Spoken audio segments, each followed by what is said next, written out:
নমস্কাৰ পুনৰবাৰ মোৰ ইউটিউব চেনেললৈ আপোনালোক সকলোকে স্বাগতম জনাইছো। হাই কৈ দিয়া।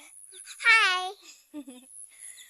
তো আজি আমাৰ ঘৰত পাপাৰ বছৰেকীয়া আছে, তাৰে নিয়মসমূহ পালন কৰিবলৈ আছে। ৰাতিপুৱা এতিয়া 8টামান বাজিছে, প্ৰায় সকলোবোৰ ৰেডি হৈছে আৰু ভকত লাহেকৈ আহিবলৈ ষ্টাৰ্ট কৰিব।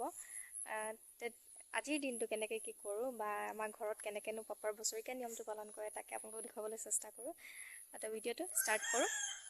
আৰু যিসকলে মোৰ ভিডিঅ'টোত নতুনকৈ চাইছে তেন্তে প্লিজ চেনেলটোত ছাবস্ক্ৰাইব কৰি দিব, আৰু যদি ভিডিঅ'টো ভাল লাগে লাইক কমেণ্ট আৰু শ্বেয়াৰ কৰি দিব। পদূলি কাষৰ গছজোপাৰ পৰাই মধুৰি পাৰি দিছিলোঁ আৰু মমুৱে খাই আছিলে। মই ভিডিঅ' কৰি আছিলোঁ যে তাইক গমেই পোৱা নাই। চাই ইমান ভাল লাগিছিল, ভাবিলোঁ ভিডিঅ'টো ইয়াত এড কৰি দিওঁ। অলপ সময় পাছতে ভকত আহিবলৈ ষ্টাৰ্ট কৰি দিলে আৰু সৰু সুৰা যোনবোৰ খুচুৰা খুচুৰি কাম আছিলে সেইবোৰ কৰিবলৈ ধৰিছে। আমাৰ যিহেতু বছৰেকীয়া নিয়মত মাহ প্ৰসাদৰ নিয়ম কৰা নহয়, বছৰেকীয়া নিয়মটোত কেৱল ভাত সাজেই মৃতকলৈ বুলি আগ কৰা হয়। আৰু সেয়ে ভকতে এতিয়া চাকি বন্তি আগ কৰি লৈ ভাত সাজ ৰেডি কৰিবলৈ সাজু কৰিছে। আৰু ইয়াত আপাহেঁতিও আহিলে চব্জি তব্জি কাটি দিয়াত সহায় কৰিবলৈ কাৰণে। আৰু এইফালে ভকতে ৰেডি কৰিছে মাছ ফ্ৰাই কৰিবলৈ আৰু যি আছে বনাবলৈ কাৰণে সকলোবোৰ ইয়াতে ৰেডি কৰিব এতিয়া। আৰু এইফালে আমাৰ দাদাও লাগি আছিলে কুকুৰা কটা কামত।